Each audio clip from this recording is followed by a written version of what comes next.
Taking a Walk. Nobody had ever heard anything like that in context of the Christmas songs.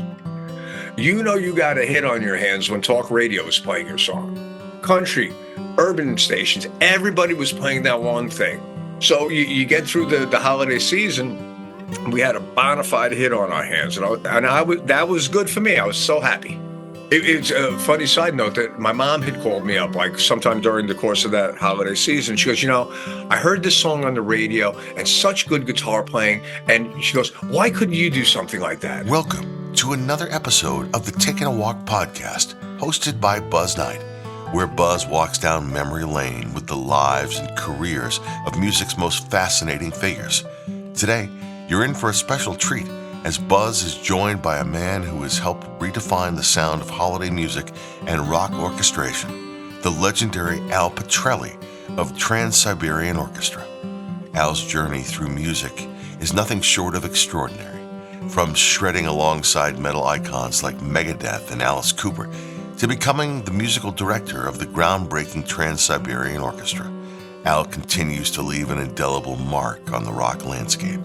Here's Buzz with Al Pitrelli on Taking a Walk.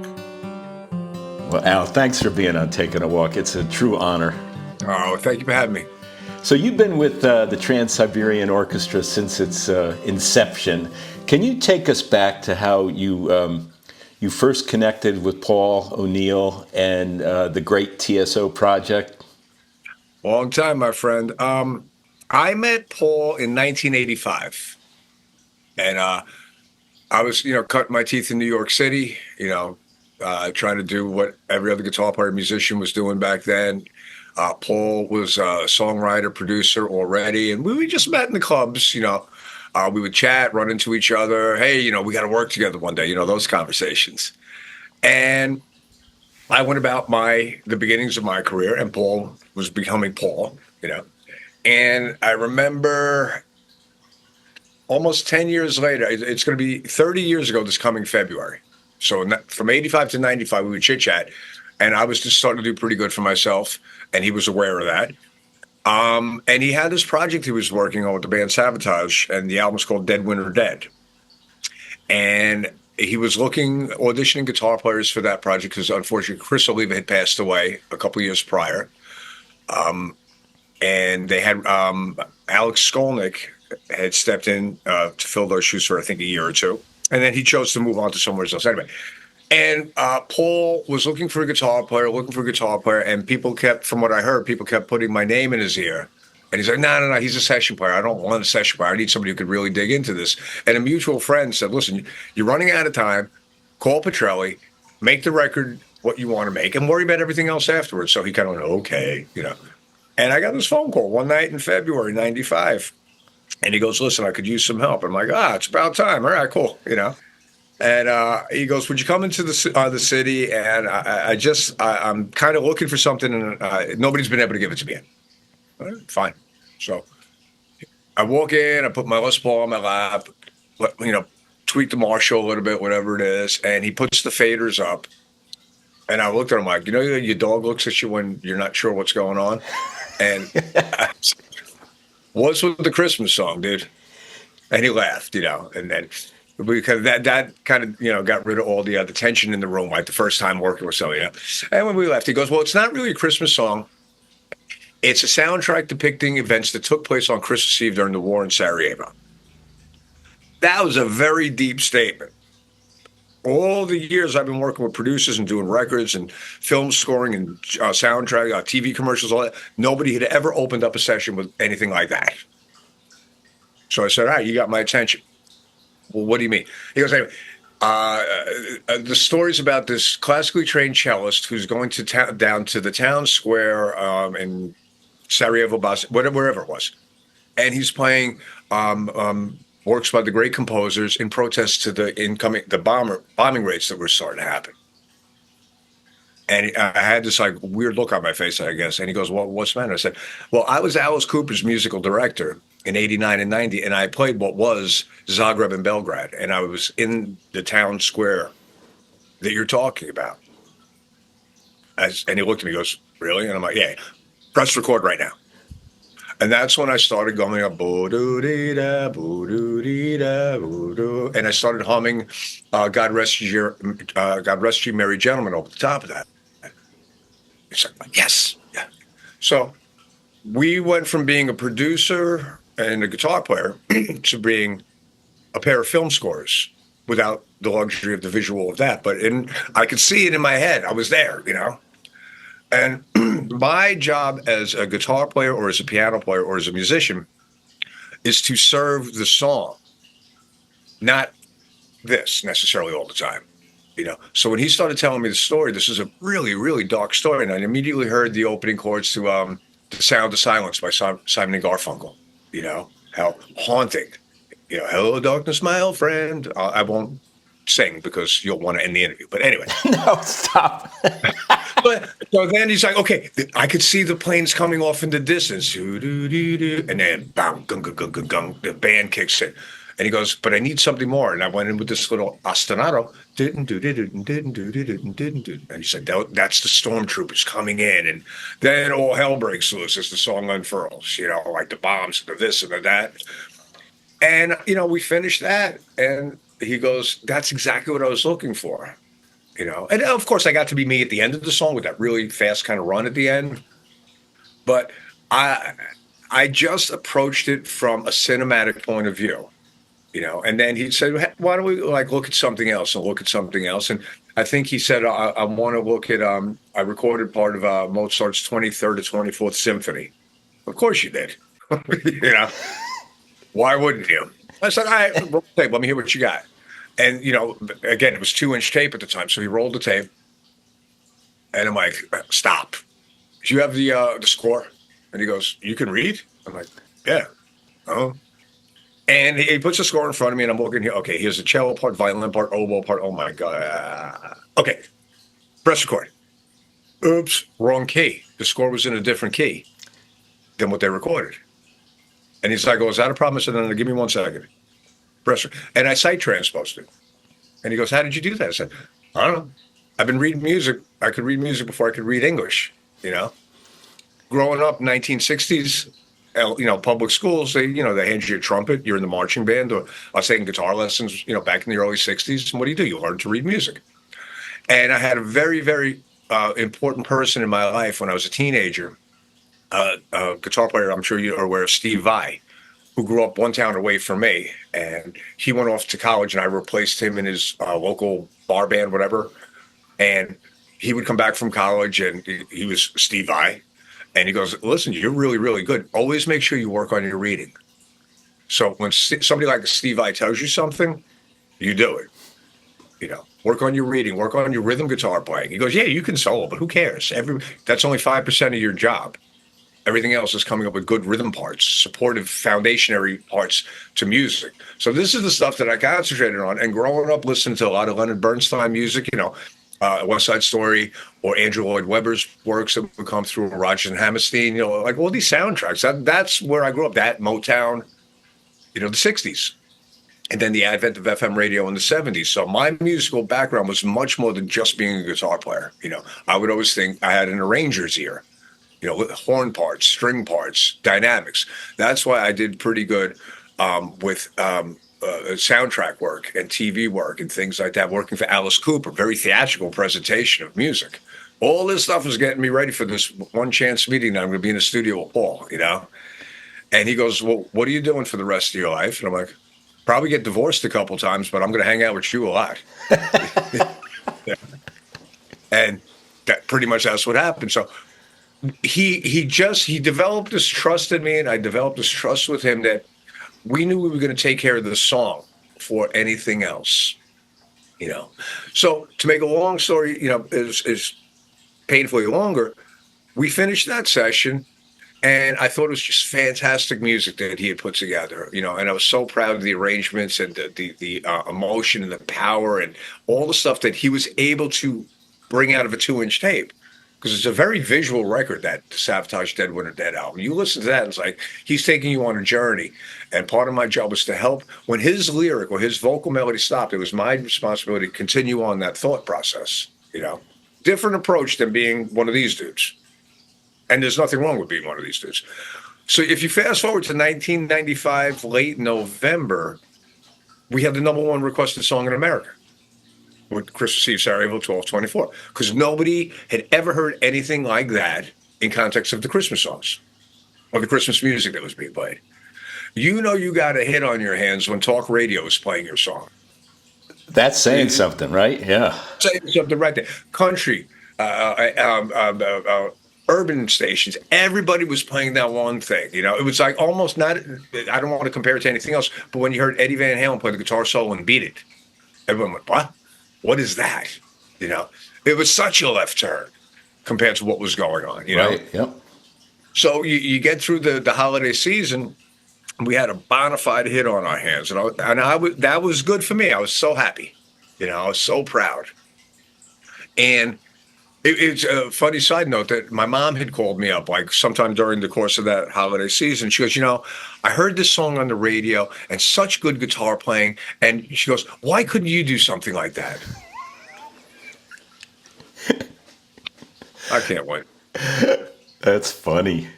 You can't make this up. Wow. So when your mom hears it, it's like, wow, this really got out there, you know? And then he said, we're going to write a record around that song. I want to write an entire story around that one piece of music. He goes, you in? I'm like, yeah. You know, that was almost 30 years ago. What a beautiful story. So it's a great story. It's such a great story, you know? And I try to tell younger musicians, I have one of my best friends here in Omaha. I've a guy named Mick Doyle, and he's my boxing coach. And I got with him starting 15 years ago, and I go every morning, and he beats the snot out of me. It's the worst hour of my life. But the rest of the day, nothing bad can really happen to me after dealing with him all morning. But one of the lessons he taught me, never, ever, if you're in a fight, don't box a boxer. Don't wrestle a jiu-jitsu guy. Don't kick a Muay Thai guy. Don't do what everybody else is doing. That's what Paul O'Neill did.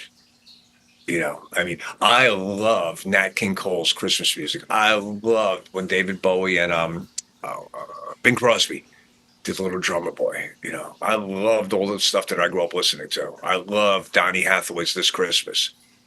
Nobody came up with a song like Paul. Don't box a boxer. I love too how you felt immediately that you two could talk in shorthand, basically, right? Yeah. I mean, that was evident from the start. From the jump. That was a whole nother level of how special our relationship was, because I kind of understood him.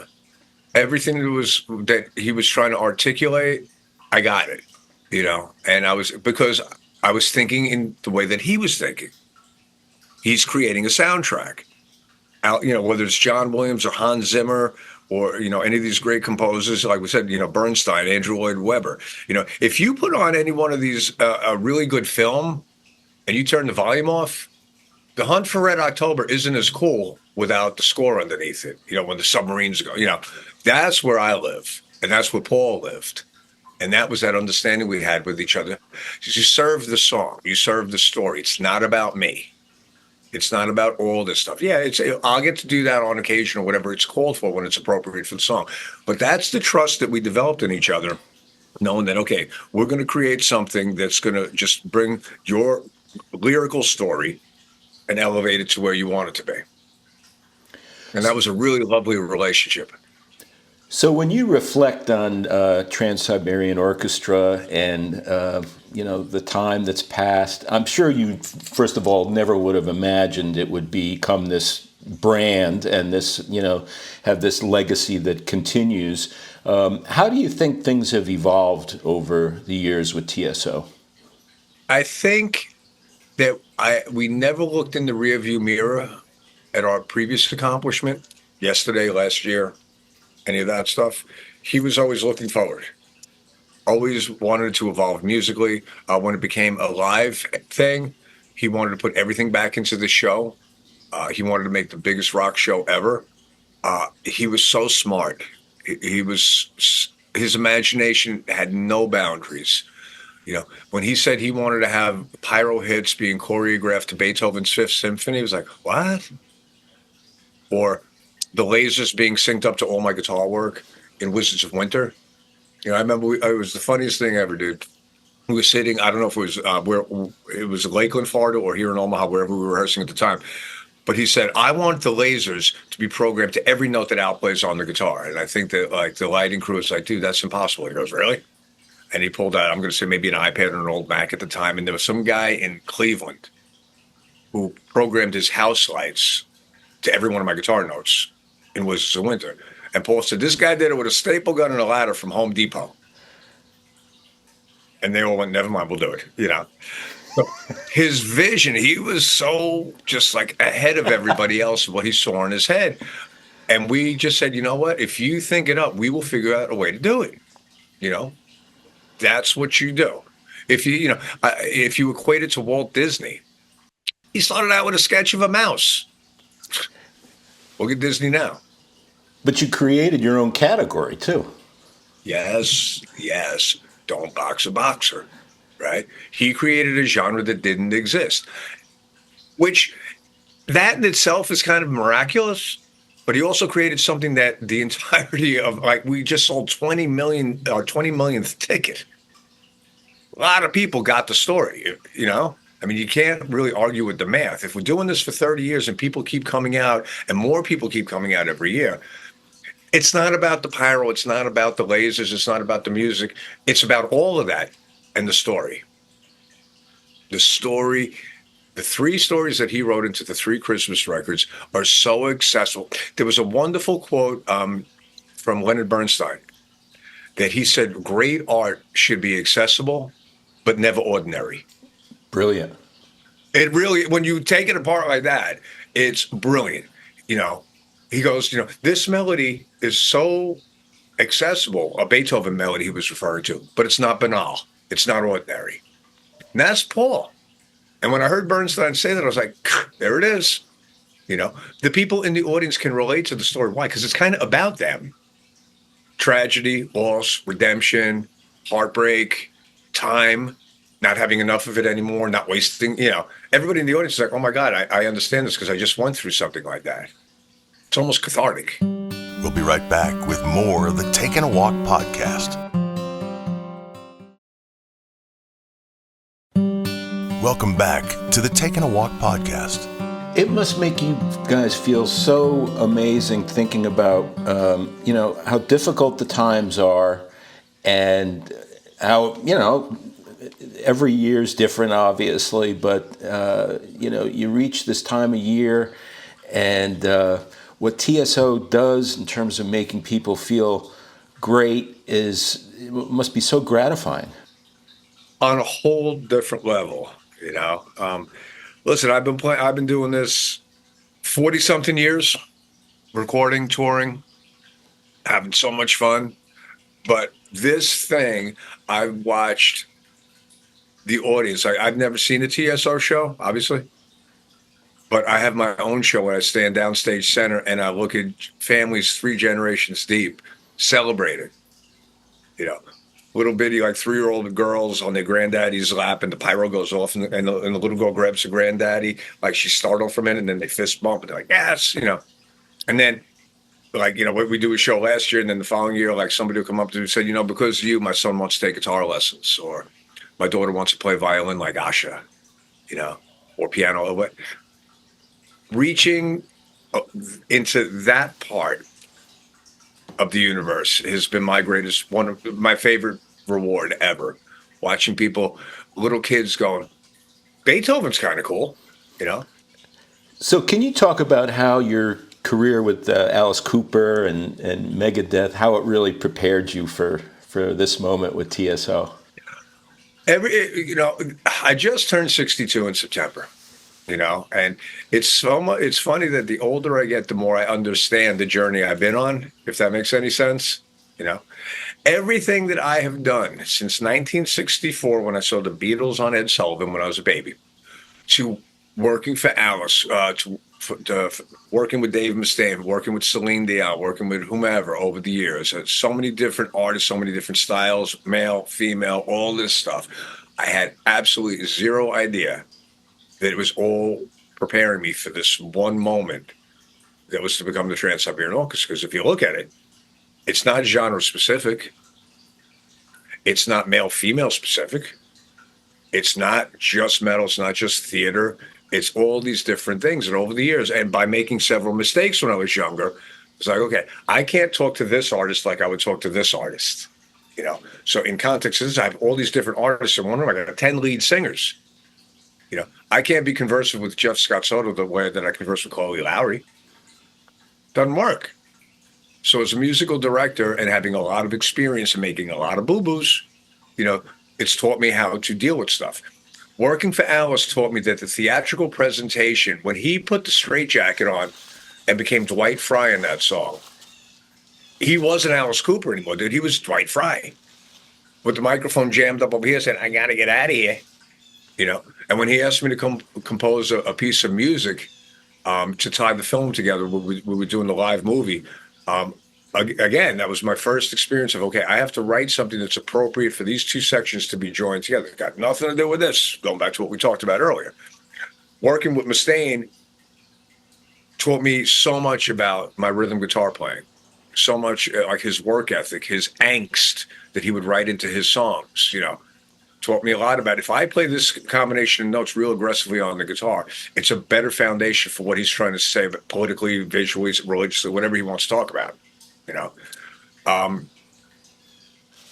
It's taught me to be a better musician. Everything in my life has been a curriculum and continues to be,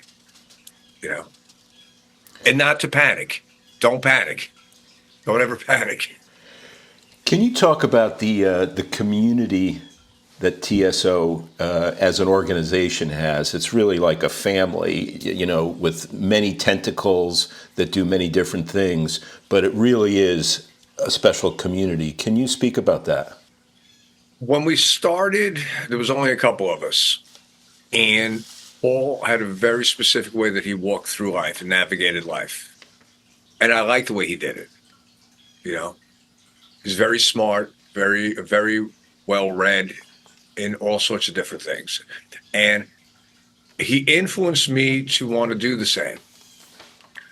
His philanthropic endeavors, I enjoyed those. He wanted to make a difference and change the world and help people. So there was a half a dozen of us in the beginning.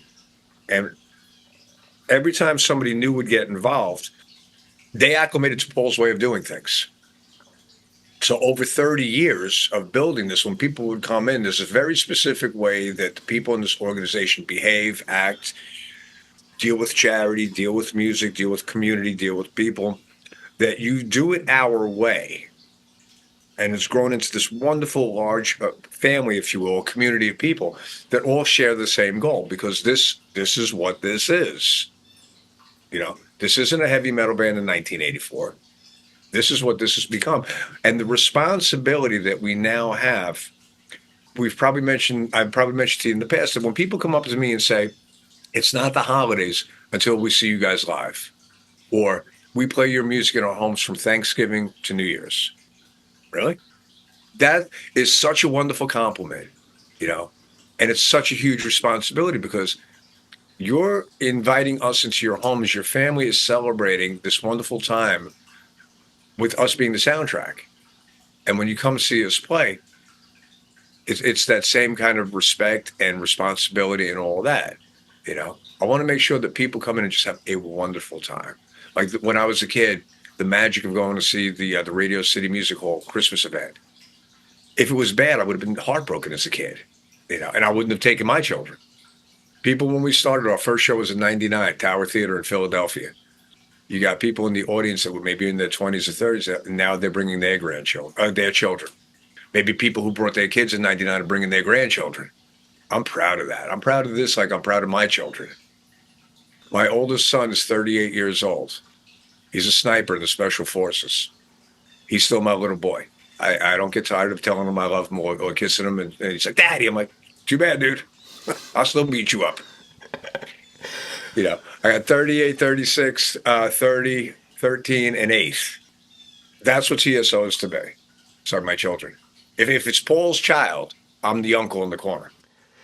But what is so amazing, though, is everybody within the organization as well, on any level, they have so much joy being part of the organization, and the love of it really, just shines with everyone. It's an incredible organization, and I think it's amazing. So yeah, I don't want to bury the importance of this because you just led to it, and that is the charitable work that TSO is part of as well, and the good that TSO does everywhere that you play.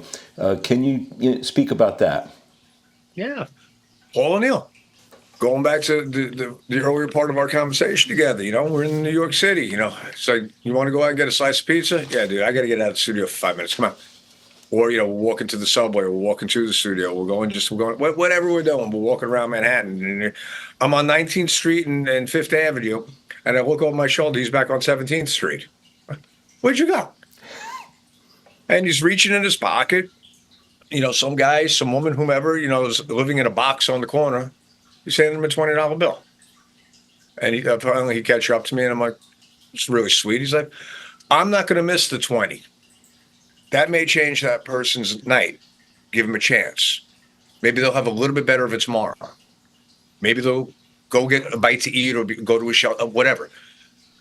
If I can change one day in this person's life, maybe that'll nudge them on a different trajectory tomorrow. Maybe not. But if I don't try, it's never going to happen.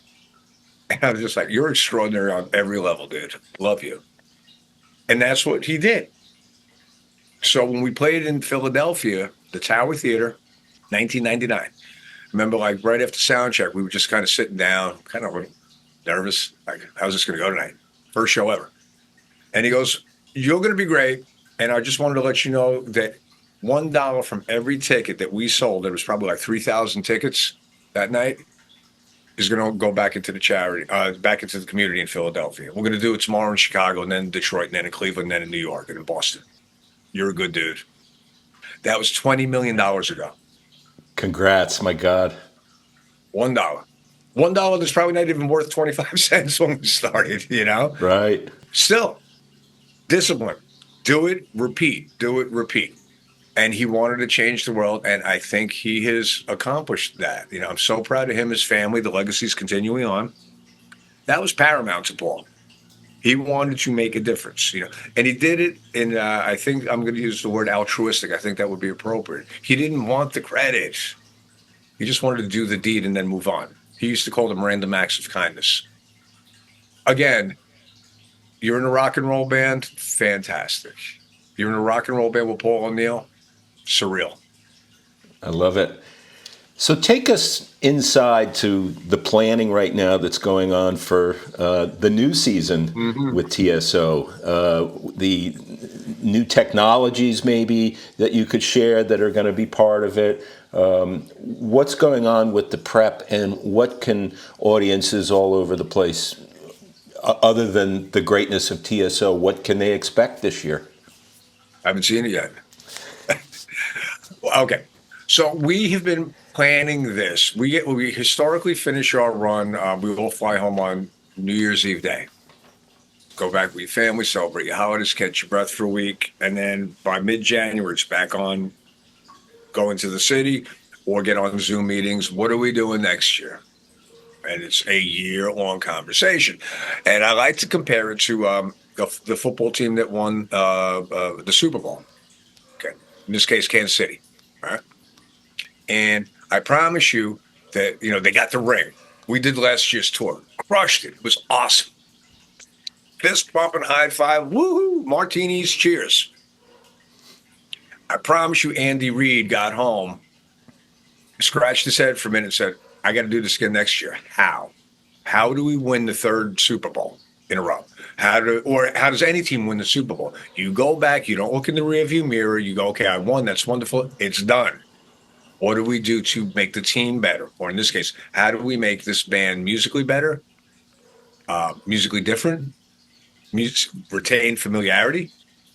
Because if half the people in the audience come back year after year, I refer to them as repeat offenders, they want the familiarity of their holiday tradition. But my job is to keep them back on their heels a bunch, surprising them, because if ever I heard somebody say, it was better last year, I failed at my job, and it would break my heart. Visually, last time we did the Lost Christmas Eve, I think, was in 2013. So think about how technology has advanced, what our crew can do this year that they weren't capable of even thinking of all those years ago. That's what we do all year long. They come up with a visual idea. I'll help write the score underneath what it is. I have a piece of music. They'll think, how can they bring that song to life so much? I don't want to say better or different, but I want it to continue to grow. Somebody had told me a long, long time ago that a complete art is a dead art. Art has to continue to live and grow and just evolve within the context of familiarity. So there's a really delicate balancing act that we always try to do. When I go watch It's a Wonderful Life, I want to watch it in black and white.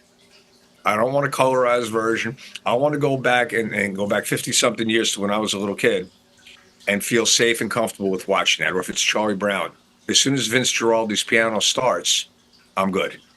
That's the familiar part of it. That's what I want this to be. I want it to be familiar, but I always want it to be shocking and special. And it's a year-long argument. Argument/collaboration, right? We argue until we all agree, meaning that if we all agree on something, that's a good idea.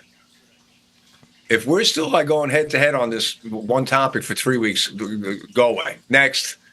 And this is what we've learned to do. And listen, I think when Paul was with us, he got it. We spend a lot of time now going, what would Paul do here? And we figure it out. But it's all year long. The audience shouldn't know any of that. They just know that they're either seeing a wonderful event or they're not really liking it. And that will never happen under our watch. Paul's legacy, he wanted this thing to live long past all of us. In order to do so, we work on it every day, all year, until we know we got a better show than last year. Or like with football, you got a better team than you did last year. You worked all year long until opening day. And also, my first show will be, I'm going to say November 14th, I think. Not too far away. By the time I get to Chicago, it might be my 50th show, but it's their first show. They deserve a perfect first show. They've been waiting all year to celebrate with us. It takes a lot of work to do this, but I love every second of it, brother. And I think that's going back to what you said earlier. We love this thing. We love our jobs. Not all the time, it's like anything else. But if we're running a solid 95% of just loving this thing, and 5% of the time we're arguing about something silly, whatever. I'll put that one in the win column. When you love something, when, like I said earlier, when you love your children, doesn't matter how old they get, they're still your babies. That's kind of what this thing is. Well, I think it's a case study in how to create a brilliant brand, how to know your audience, how to love your craft, and how to touch people. It really is. It's one of the most amazing case studies, I think, in music and life, and I just think it's amazing. I appreciate you saying that, but it happened organically. You couldn't have given me a business prospectus. You couldn't have sketched this out on the back of a napkin for me. I would have thought you were nuts. This was a series of lightning strikes because the first thing that Paul ever said to me, I don't care about commerce. I don't care about money. I care about making great art. Bold statement for 1995. We were creating something that had nothing. There was no heavy, aggressive guitar playing going on in the middle 90s. That era was done. Paul goes, I don't care. This is what I hear in my head. I want to make a great art form. And if it catches on, great. If it doesn't matter. The art will outlive everything. Here we are. Congratulations, Al. Thank you so much for being on. I really enjoyed it. And I love talking to you because you take me to a different place regarding this thing. And it gets a little deeper, so I enjoy our time together. I really appreciate the music and our time, Al Pitrelli. Thank you very much.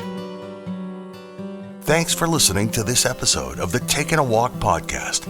Share this and other episodes with your friends and follow us so you never miss an episode. Taking a Walk is available on the iHeartRadio app, Apple Podcasts, and wherever you get your podcasts.